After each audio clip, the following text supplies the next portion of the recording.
Hi my families, இன்னைக்கு நாம ஒரு புது ட்ராமா தான் பார்க்க போகிறோம். இந்த ட்ராமாவோட ஹீரோ பார்த்தீங்கன்னா என்னோட ஃபேவரெட்டு. இவன் நடித்த எல்லா ட்ராமாவுமே பார்த்துருவேன். ஸோ உங்கள் யாருக்கெல்லாம் இவனை பிடிக்கும் அப்படிங்கிறத மறக்காமல் கமெண்ட் செக்ஷனில் சொல்லுங்கள். சரி வாங்க நம்ம இன்னைக்கான வீடியோக்குள்ளே போயிடலாம். ஓப்பனிங் சீன்லேயே பார்த்தீங்கன்னா நம்ம ஹீரோ தான் காமிக்கிறாங்க. அவன் செம்ம மாசாக கிளாஸியாக, அதுவும் வாயில வேற ஒரு சிகரெட்டை வச்சுட்டு அப்படியே ஸ்டைலாக அவனோட அப்ரெண்டிஸுங்களோட நடந்து வரான். ஆக்சுவலி அந்த இடம் பார்த்தீங்கன்னா ஃபுல் அண்ட் ஃபுல் ஃபைட் சீனாக போயிட்டு இருக்கு. ஆளுக்கால் அடிச்சுட்டு கிடக்குறாங்க, எதுக்குன்னே தெரியல. நம்ம ஹீரோ நேர போக அந்த இடத்துல ஒருத்தனை கட்டி போட்டு வச்சிருக்காங்க. அவன் பார்த்தீங்கன்னா நம்ம ஹீரோ பார்த்துட்டு கெஞ்சுறான், சாரிப்பா நான் தெரியாம பண்ணிட்டேன், இனிமே பண்ண மாட்டேன் அப்படிங்கிற மாதிரி சொல்ல, அந்த நேரம் நம்ம ஹீரோ அப்படியே ஸ்டெயிலா கையை கொண்டு போய் அவனோட புருவத்தை அப்படியே சுரண்டிக்கிட்டே எப்படி இப்படிலாம் பண்ணலாம் அப்படிங்கிற மாதிரி அவனை பிடிச்சி தள்ளி வைக்க, உடனே அவன்லாம் அலற ஆரம்பிச்சிடறான். சாரி நான் தெரியாம தான் பண்ணிட்டேன், இனிமே பண்ண மாட்டேன் அப்படிங்கிற மாதிரி சொல்ல, அப்போ நம்ம ஹீரோ, ஓ தெரியாம பண்ணிட்டேன், நீ என்னோட ட்ரக்ஸை மட்டும் டச் பண்ணல, என்னோட ஈகோவை டச் பண்ணிட்ட, நீ இதை பண்ணனதுனால சுற்றி இருக்கிற எல்லாருக்கும் என் மேலே இருக்கிற பயம் போயிடும் இல்லையா, அது எப்படி பண்ணலாம், பண்ணனதுக்கு தண்டனை கொடுத்து தானே ஆகணும், இதை இனிமேல் நீ பண்ணக்கூடாது அப்படிங்கிற மாதிரி சொல்லிட்டு அவனோட கையை இழுத்து வச்சு அந்த கையை வெட்டி போடுறான். அந்த ரத்தம்லாம் நம்ம ஹீரோ முகத்துல தெரிக்கும் பாருங்க. அதை கொஞ்சம் கூட கண்டுக்காம நம்ம ஹீரோவும் ஸ்டேரா நிற்க, அப்போ அந்த இடத்துக்கு அவனோட அப்ரண்டிஸ்ட ஒருத்தனான அசிஸ்டன்ட் பையன் வந்துட்டு, இந்த மாதிரி குவான் இருக்கார் இல்லையா, அவரு வாங்காங் ஸ்ட்ரீட்டுக்கு வந்து ஆளுங்களை அனுப்பியிருக்காரு அப்படிங்கிற மாதிரி சொல்ல, ஹீரோ ஓகே அப்படிங்கிற மாதிரி சொல்லிட்டு இருக்க, அந்த இடத்துல தான் உங்க கேர்ள் ஃப்ரெண்ட், அதாவது நம்ம ஹீரோயின் நிற்கிறா அப்படிங்கிற மாதிரி சொல்ல, இதை கேட்ட ஹீரோ டக்குன்னு அவனோட பிளாக் ஷர்ட்டை கழட்டி போட்டு அந்த ஒயிட் ஷர்ட்டெல்லாம் கழட்டிட்டு அங்கேருந்து ஓடுறான். ஆக்சுவலி பார்த்தீங்கன்னா ஒரு முது ஃபுல்லாக பல வெட்டு காயமா இருக்கு. இதுக்கு முன்னாடி நிறைய ஃபைட் சீன்ஸ்லாம் இருந்திருக்கும் போல. அது மட்டும் இல்லாமல் அவன் ஒரு வெள்ளை சட்டை எடுத்து மாட்டிக்கிட்டு அங்கேருந்து வேகமாக போக, அதே சமயம் இந்த பக்கம் நம்ம ஹீரோயினை தான் காமிக்கிறாங்க. அவள் பார்த்தீங்கன்னா ஜோசியம் பார்க்க வந்திருப்பாங்க போல இருக்கு. அந்த லேடி நம்ம ஹீரோயினை பார்த்துட்டு, இங்கே பாருமா, உன் லைஃப் ஃபுல்லாகவுமே ஒரே ட்விஸ்ட் அண்ட் டர்னாக இருக்கும், அது மட்டும் இல்லாமல் சின்ன வயசுலேருந்தே ரொம்ப கஷ்டப்பட்டுட்டேன், இங்கே இருந்தேன்னா வச்சுக்கியா எனக்குமே ஆபத்து அதிகமாக இருக்கும், ஸோ இங்கேருந்து கிளம்பிடு அப்படிங்கிற மாதிரி சொல்ல, ஹீரோயினும் அங்கேருந்து மொட்டை மாடிக்கு தான் வரா. அந்த இடத்துல பார்த்தீங்கன்னா ஒரு ஆள் நின்றுகிட்டு இருக்காரு. அவர் தான் நம்ம ஹீரோயினை வளர்த்த தகப்பன். ஸோ சித்தப்பா நின்றுகிட்டு இருக்காரு. அவர்கிட்ட ஒரு எவிடன்ஸை கொடுத்துட்டு, இது உங்களுக்கு யூஸ்ஃபுல்லாக இருக்குமா இல்லையான்னு எனக்கு தெரியாது அப்படிங்கிற மாதிரி சொல்ல, அப்போ சித்தப்பாவும், இங்கே பாருமா, இதை தாண்டின ஒரு எவிடன்ஸ் உங்ககிட்ட நான் கேட்க போகிறதில்ல, என்னோட ஒரே ஆசை என்ன தெரியுமா, சாகிறதுக்குள்ளே உனக்கு சாலிடான ஒரு கான்டாக்டில், அதாவது யாராவது நம்பிக்கையான ஒருத்தர் உங்க கூட விட்டுட்டு போகணும் அப்படிங்கிற மாதிரி சொல்லிட்டு ஒரு சிகரெட்டை எடுத்து பிடிக்க, இதை பார்த்த ஹீரோயினும் அந்த சிகரெட்டை பிடிச்சி கீழே எரிஞ்சிட்டு, இங்கே பாருங்க நீங்கள் கூட ரொம்ப நாள் வாழணும்னு ஆசைப்படுறேன் அப்படிங்கிற மாதிரி சொல்லிட்டு பென்ட்ரைவ் கொடுத்துருப்பாளே, நீங்கள் பத்திரமா பார்த்துங்க அப்படிங்கிற மாதிரி சொல்ல, யாரோ அங்கே வர்ற மாதிரி சவுண்டு கேட்குது. இதை பார்த்த நம்ம சித்தப்பாவும், நீங்கள் இருந்து கிளம்புமா அப்படிங்கிற சொல்ல, ஹீரோனுங்கிறது வேக வேகன்னு கீழே இறங்கி வர, அதே சமயம் கலர் கலராக சோக்கா போட்டுக்கிட்டு ஒரு 4-5 கும்பல் பார்த்தீங்கன்னா மாடி மேலே வந்துகிட்டு இருக்க. ஹீரோனுக்கு என்ன பண்ணுறதுனே தெரியல, அங்கேருந்து எஸ்கேப் ஆகணும் இல்லையா, அதனால அவள் ஜோசியம் பார்த்துருப்பாள். அங்கே போயிட்டு ஒரு சீட் எடுத்துக்கிட்டு அங்கேருந்து வேக வேகன்னு வெளியில் வர, அதே சமயம் பார்த்தீங்கன்னா அவள் கால் முன்னாடி மேலேருந்து ஒரு பாடி கீழே விழுது. அது வேற யாரும் இல்லை, இவ்வளவு நேரமா பேசிக்கிட்டு இருந்தா இல்லையா அவரோட சித்தப்பா, அவரு தான். இதை பார்த்த ஹீரோனுக்கு பயங்கர ஷாக்கு. ஏன்னா அவர் கண்ணு முன்னாடியே இறந்து கிடக்காருல்ல. நம்ம ஹீரோனுக்கு என்ன பண்றதுன்னு தெரியாம உறைஞ்சு போய் அதே இடத்துல நிக்க, அதே சமயம் அந்த இடத்துக்கு போலீஸ் எல்லாம் வர்ற சவுண்டு கேட்குது. இதை பார்த்த ஹீரோனும் வேற வழி இல்லை அப்படிங்கிற அங்கிருந்து எஸ்கேப் ஆகலாம் ட்ரை பண்ண, ஆனா அந்த வழியா தான் போலீஸ்காரங்களும் வராங்க. இதை பார்த்த ஹீரோனுக்கு என்ன பண்றதுன்னே தெரியல. ஆனா அந்த இடத்துக்கு நம்ம ஹீரோ கரெக்டா வந்து நம்ம ஹீரோட கையை பிடிச்சி இழுத்து பயங்கரமா கிஸ் பண்ணிக்கிட்டே அந்த இடத்துல இருந்து எஸ்கேப் ஆக ட்ரை பண்ணிக்கிட்டு இருக்க. அதே சமயம் இந்த சீனை பார்த்தீங்கன்னா இந்த வந்த போலீஸ்காரவங்க பார்த்துடுறாங்க. ஸோ நம்ம ஹீரோவும் ஹீரோயினை வந்து கார்ல ஏற்றிக்கிட்டு அங்கேருந்து போக, இந்த சீனை பார்த்தீங்கன்னா போலீஸ்காரனில் ஒருத்தன் பார்த்துடுறான். ஸோ அதே சமயம் காரில் ஏற்றிட்டு வந்திருப்பான் இல்லையா ஹீரோ, அவன் பயங்கர ஃபாஸ்ட்டாக காரை ஓட்டிக்கிட்டு வர, இதை பார்த்து ஹீரோனுக்கு பயங்கரமாக பயமாக இருக்குது. ஏன்னா அவன் பயங்கர கோபமாக இருக்கான். ஸோ ஹீரோவும் வேகமாக வந்துக்கிட்டு இருக்கான். அந்த இடத்துல சிக்னல் போட, இதை பார்த்து ஹீரோவுக்கு பயங்கர காண்டாகி அந்த கார் மேலே ஒரு அடியை போட, நம்ம ஹீரோன் பயந்துடுறா.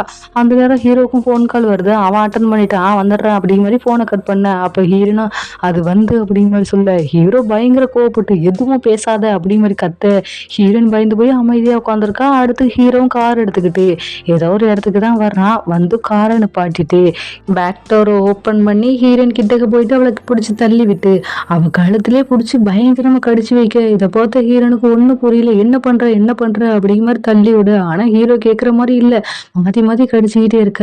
நம்ம ஹீரோன் ஒரு கட்டத்துக்கு மேலே ப்ளீஸ் தயவு செய்து ஸ்டாப் பண்ணு அப்படிங்கிற மாதிரி சொல்ல, ஹீரோவும் அங்கேருந்து எழுந்துருச்சு. இங்கே பாரு, இப்போ நீ சாகக்கூடாதுன்னு நினச்சினா வச்சுக்கோயேன், நான் நேற்று ஃபுல்லாக எங்கே இருந்த அப்படின்னு சொல்லிட்டு கேட்பாங்க. ஃபுல் அண்ட் ஃபுல் நீ என் கூட தான் இருந்துங்கிறத மறக்காமல் சொல்லு அப்படிங்கிற மாதிரி சொல்லிட்டு சொல்லிட்டு அங்கேருந்து போக, இதை பார்த்த ஹீரோனுக்கு என்னடா நடக்குது அப்படிங்கிறது ஒன்றும் புரியல. அடுத்து கார் கண்ணாடில செக் பண்றா. அவ கழுத்தெல்லாம் ஒரே காயம். ஸோ அப்பதான் ஒரு ஃப்ளாஷ்பேக்கை யோசிச்சு பார்க்குறா. ஆக்சுவலி இவ வந்து ஹீரோ ஹக் பண்ணி கிஸ் பண்ணியிருப்பாள்ல, அந்த இடத்துல நோட் பண்ணியிருப்பா ஒரு கேமரா இருக்குன்னு சொல்லிட்டு. அதையும் யோசிச்சு பார்த்துட்டு அதே சமயம் இப்போ ஹீரோ சொல்லியிருந்திருப்பான் இல்லையா, நீ உயிரோட இருக்கணும்னு ஆசைப்பட்டீங்கன்னா நேற்று ஃபுல்லாக என் கூட தான் இருந்தேன்னு சொல்லிட்டு சொல்லிடுன்னு சொல்லிட்டு. அது எல்லாத்தையும் யோசிச்சு பார்த்துட்டு என்னவா இருக்கும் அப்படிங்கிற மாதிரி அங்கேருந்து உள்ள போக, அதே சமயம் அந்த இடத்துல அங்கிளோட டீம்ல உள்ள எல்லாருமே சரி ஏதோ ஒரு விஷயத்த பத்தி பேசிக்கிட்டு இருக்காங்க. அந்த நேரம் பார்த்து நம்ம ஹீரோன்னு உள்ள வர, வாங்க மேடம் அப்படிங்கிற மாதிரி சொல்லிட்டு அவங்களும் நேற்று ஹீரோ என்ன பண்ணிக்கிட்டு இருந்தான்னு தெரியலையே அப்படிங்கிற மாதிரி கேட்டுக்கிட்டு இருக்கா. அப்போ நம்ம ஹீரோனும் லைட்டா அந்த தலைமுடியை ஒதுக்கி அது உங்களுக்கு தெரிஞ்ச ஆகணுமா என்ன அப்படிங்கிற மாதிரி சொல்ல, அந்த அந்த கேங்க்ல உள்ள எல்லாருமே ஹீரோயின் கழுத்துல இருக்கிற காயத்தை பார்த்துட்டு பரவாயில்லையே ஹீரோ செம ஃபார்ம்ல இருக்கான் போலே, நேற்று நைட்டு ஃபுல்லா ஒரே பிஸி தான், அந்த அளவுக்கு ஸ்டாமினா இருக்கு போல அப்படிங்கிற மாதிரி டிஸ்கஸ் பண்ணிக்கிட்டு இருக்கான். அந்த இடத்துக்கு புதுசா ஒரு லேடி வராங்க. அவங்க வந்துட்டு சொல்றாங்க, இது ஹீரோட ஸ்டாமினா கிடையாது, ஒரு பொண்ணு நினைச்சா எந்த அளவுக்கு பண்ண முடியுங்கிறது அந்த பொண்ணு கையில தான் இருக்கு அப்படின்னு சொல்லிட்டு திமுறா நம்ம ஹீரோயின் முன்னாடி வந்து நிக்க. அப்ப நம்ம ஹீரோனும் சாமி கும்பிடும்போது அமைதியா இருக்கணும்னு உங்களுக்கு தெரியாதா என்ன அப்படிங்கிற மாதிரி கேட்க, இதை கேட்ட ஜியாலியும் எது அமைதியா இருக்கணுமா, அப்ப இங்க உள்ளவங்க நம்மள பாத்துக்கிட்டு இருக்காங்கன்னு நினைக்கிறியா என்ன அப்படிங்கிற மாதிரி சொல்லிட்டு பக்கத்துல ஒரு பத்தி கொளுத்தி வச்சிருப்பாங்கல்ல, அதை அப்படியே எடுத்து நம்ம ஹீரோனோட கண்ணு கிட்ட கொண்டு போக நம்ம ஹீரோன் பயப்படுவானா அப்படிங்கிற மாதிரி நிமிர்ந்து நிக்க. இதை பார்த்த ஜியாலியும் ஸோ நீ பண்றதெல்லாம் வச்சு பார்க்கும்போது நீ என்னோட ஃபைல்ஸை திருடலை, அதை கொண்டு போய் கொடுக்கணும்னு நினைக்கல, அதே சமயம் என்னோட வாழ்க்கையை மொத்தமா அழிக்கணும்னு நினைக்கல, இன்னைக்கு போய் சித்தப்பாவும் பார்க்கல அப்படித்தானே அப்படிங்கிற மாதிரி கேட்க, ஹீரோனும் அப்படிதான் அப்படிங்கிற மாதிரி சொல்லிட்டு அவ கையில் உள்ள பத்தியை பிடுங்க. அதே நேரம் அந்த பத்தியை அவ கையை வந்து சுட்டு விட்டுருது. இதை பார்த்து அவளுக்கு செம்ம காண்டாகுது. உடனே என்ன பண்றான்னா பக்கத்துல ஒரு பீங்கா பொம்மை மாதிரி ஒன்று இருக்கு, அதை எடுத்து அடிக்க போக அந்த இடத்துக்கு நம்ம ஹீரோ வந்துட்டு அந்த பொம்மையை பிடுங்கிட்டு, இங்க பாரு உனக்கு என் கூட ஏதாவது பிரச்சனைனா அதை என்கிட்ட காமி, சம்மந்தமே இல்லாம அவகிட்ட எதுக்கு காமிக்கிற அப்படிங்கிற அவ கையை பிடிச்சி அடிக்க போக போக அந்த இடத்துக்கு பாத்தீங்கன்னா அந்த அங்கிள் வந்துடுறாரு. நீங்க 2 பேரும் ஆள் தான் வளர்ந்துருக்கீங்களே தவிர கொஞ்சம் கூட மூளையே வளரல அப்படிங்கிற மாதிரி சொல்ல, இதை பார்த்து 2 பேரும் அமைதியா நிக்கிறாங்க. அடுத்து அந்த அங்கிளும் சீட்ல வந்து உட்காந்துக்கிட்டு, உங்களை அழிக்க வெளியில இருந்து எனிமி வர வேண்டாமே, நீங்க 2 பேருமே போதுமே அப்படிங்கிற மாதிரி சொல்லிட்டு இருக்க. இதை பார்த்த ஜியாலியும் நீங்க காஃபி குடிங்க அப்படிங்கிற மாதிரி காஃபி கொடுத்துக்கிட்டு இருக்க. அப்ப அந்த ஜியாலியோட அசிஸ்டன்ட் சொல்றான், உங்களுக்கு ஒண்ணு தெரியுமா, இன்னைக்கு ஹீரோனோட சித்தப்பா இறந்துட்டாங்க, அதுவும் எப்படி மொட்டை மாடியில நாங்க போயிட்டு விசாரிக்கலான்னு போனோம், அதுக்குள்ள அவன் பயந்துகிட்டு மாடியிலிருந்து கீழே விழுந்துட்டான் அப்படிங்கிற மாதிரி சொல்லி சிரிச்சுக்கிட்டு இருக்க. இதை பார்த்த ஹீரோனுக்கு ரொம்ப மனசு கஷ்டமா இருக்கு. அப்போ ஜியாலியோட அசிஸ்டண்ட்டும், நீங்கள் ஒன்றும் கவலைப்படாதீங்க, அவன் கீழே விழும்போது அவனோட ஃபோனை நான் எடுத்துகிட்டு வந்துட்டேன், இதிலேருந்து லாஸ்ட்டாக யாருக்கு ஃபோன் கால் போயிருக்குன்னு தெரிஞ்சால் தெரிஞ்சுட்டு போகுது அப்படிங்கிற மாதிரி சொல்ல, இதை கேட்ட ஹீரோயினுக்கு பக்குன்னு இருக்குது. அப்போ ஜியாலியும், இங்கே பாருங்கள் யாராவது போய் மீட் பண்ணியிருந்தீங்கன்னா இப்போவே சொல்லிவிடுங்க, அதுக்கப்புறம் ஏதாவது ஒன்றுனா காப்பாற்ற முடியாது பார்த்துக்கோங்க அப்படிங்கிற மாதிரி சொல்லிட்டு அந்த ஃபோனை எடுத்து ஃபோன் கால் ட்ரை பண்ண போக நம்ம ஹீரோனுக்கு பக்குன்னு இருக்கு. ஏன்னா லாஸ்ட்டாக அவள் தானே கால் பண்ணியிருப்பா. அதே சமயம் நம்ம ஹீரோயின் நர்வஸாக இருக்கிறத பார்த்த ஹீரோ அவ கையை பிடிச்சிக்கிறான். ஹீரோயின் போன் வந்துருமோன்னு சொல்லிட்டு பாத்துக்கிட்டு இருக்க. கரெக்டா போன் கால் வருது. யாருக்குன்னு சொல்லிட்டு பாத்தீங்கன்னா ஜியாலியோட அசிஸ்டன்ட்ல இன்னொரு பயலுக்கு வருது. இதை பார்த்த ஜியாலிக்கு பயங்கர ஷாக்கு. ஏன்னா அவன் ஹீரோவை மாட்டி விடலான்னு நினைச்சுக்கிட்டு இருந்திருப்பா. இப்ப அவன் ஆளுலயே ஒருத்த மாட்டிக்கிட்டான்ல. அந்த பைப்புலயும் கீழே விழுந்து அங்கிள் கிட்ட கெஞ்சிரான், சாரி என்னோட அம்மாவுக்கு வந்து உடம்பு சரியில்லை, சர்ஜரி பண்ணணும் அர்ஜென்டா அப்படின்னு சொல்லிட்டாங்க, வேற வழி இல்லாம தான் பண்ணினேன், ஆனா கிட்டத்தட்ட 3 வருஷமா வேலை பார்த்துக்கிட்டு இருக்கேன், இது வரைக்கும் நான் ஒழுங்கா தான் இருந்தேன் அப்படி இப்படின்னு கதறான். என் வாய் வேற ரோல் ஆகுது மன்னிச்சிருங்க, பயங்கரமா கதறிக்கிட்டு இருக்க. இதை பார்த்து அங்கிளுக்கு நீ இப்படி பண்ணுன்னு எதிர்பார்க்கல அப்படின்னு மாதிரி சொல்லிக்கிட்டு இருக்க. அப்ப அந்த பயலும் இல்ல நான் நேற்று தான் பார்க்க போனேன் இன்னைக்கு அப்படின்னு சொல்ல வர, டக்குன்னு ஹீரோ ஒரு கன் எடுத்து ஷூட் பண்ணி உனக்கு எவ்வளவு தைரியம் இப்படிலாம் பண்ணிருப்ப அப்படிங்கிற மாதிரி சொல்ல, அந்த ரத்தம் பாத்தீங்கன்னா நம்ம ஹீரோனோட மூஞ்சில போய் தெரிச்சிருக்குங்க. அவள்ல பயங்கர சமக்கு, என்னடா இது இப்படி ஆயிடுச்சுன்னு சொல்லிட்டு. ஏன்னா அந்த இடத்துல இப்படி இருக்க வேண்டியது நம்ம ஹீரோயின், அதுக்கு பதிலாக தானே அந்த பையன் இறந்து போயிட்டான்.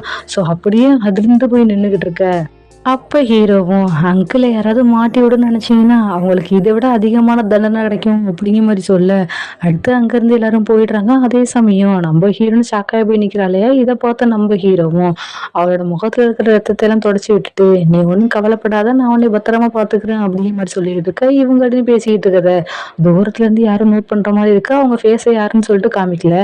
அதே சமயம் ஜியாலியும் அவளோட அசிஸ்டன்ட் வெளியில வந்து இன்னொரு அசிஸ்டன்ட் போய் இறந்து கிடக்குறான் இல்லையா, அதை சுத்திலும் நாய் தின்னுகிட்டு இருக்கு. இதை பார்த்துட்டு பயங்கரமா ஃபீல் பண்ணிக்கிட்டு இருக்கா. அதே சமயம் ஹீரோன்னு கார்ல ஏறி போறத பார்த்த நம்ம ஜியாலியும் சமக்கம் வந்து இதுக்கு கண்டிப்பா பழி வாங்காம விடவே மாட்டேன் அப்படின்னு சொல்லிட்டு பயங்கரமா புலம்பிக்கிட்டு இருக்க.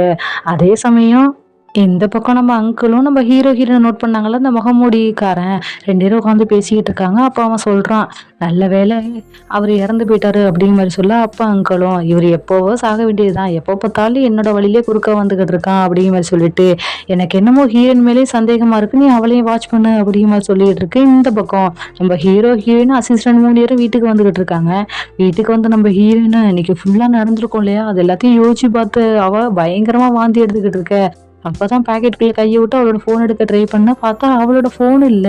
அப்பதான் ஹீரோயின் யோசிக்கிறா, ஆஹா அந்த ஃபோன் எங்க போணுச்சு அப்படின்னு யோசிச்சுக்கிட்டே நல்லா செக் பண்ணி பார்க்க அந்த இடத்துல இல்ல.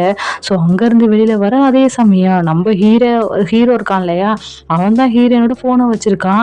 இதை பார்த்து நம்ம ஹீரோயின், இப்ப எதுக்காக என்னோட ஃபோனை கையில வச்சிருக்க, இங்க கொண்டா அப்படின்னு மாதிரி சொல்ல, நம்ம ஹீரோ இதை பார்த்துட்டு, நீ இப்ப எதுக்காக இவ்வளவு பயப்படுற, உன் ஃபோன் தானே என் கையில இருக்கு, அதை நினைச்சு எதுக்காக பயப்படுற அப்படின்னு மாதிரி சொல்ல, நம்ம ஹீரோயின் தான் கடைசியா சித்தப்பாக்கெல்லாம் கால் பண்ணி இருந்திருப்பாங்க இல்லையா, அது எல்லாத்தையும் வச்சு பார்த்துட்டு நீ என்ன சந்தேகப்படுறியா அப்படின்னு மாதிரி கேட்க, ஹீரோவும் நான் அவனை சந்தேகப்படல, நீ எங்க போயிருந்த இன்னைக்கு, அந்த ஸ்ட்ரீட்ல உனக்கு என்ன வேலை அப்படிங்கிற மாதிரி கேட்க, இதை கேட்ட ஹீரோனா அமைதியா நின்றுட்டு இருக்க. உடனே ஹீரோவும் ஃப்ளாஷ்பேக் யோசிச்சு பார்க்குறேன். ஆக்சுவலி பார்த்தீங்கன்னா நம்ம ஹீரோயினை காரில் பிடிச்சி தள்ளி விட்டுருந்துருப்பான் இல்லையா, அந்த கழுத்தை கூட கடிச்சிருப்பான்ல, அந்த நேரில் தான் அந்த ஃபோனை மாற்றிருந்துருப்பான். ஸோ அது எல்லாத்தையும் யோசிச்சு பார்த்து ஹீரோ சொல்லு எதுக்காக அங்கே போனேன் அப்படிங்கிற மாதிரி கேட்க, அப்போ நம்ம ஹீரோனும் ஓ உனக்கு அந்தளவுக்கு என் மேலே சந்தேகம் வந்துடுச்சா, அப்படி நாங்கள் அவனை தான் பார்க்க போனேன் அப்படின்னு சொல்லிட்டு நீ நினச்சினா, அப்புறம் எதுக்காக நீ வந்து அவனை சுட்டு காப்பாற்றின, அவனை சுட்டி என்ன நீ காப்பாற்றின, கடைசி நேரத்தில் அவன் ஏதோ உண்மையை சொல்ல வந்தால அவனை சொல்ல விட வேண்டியதானே அப்படிங்கிற மாதிரி சொல்ல, இதை கேட்ட ஹீரோவும் அப்படி அமைதியா நிக்க.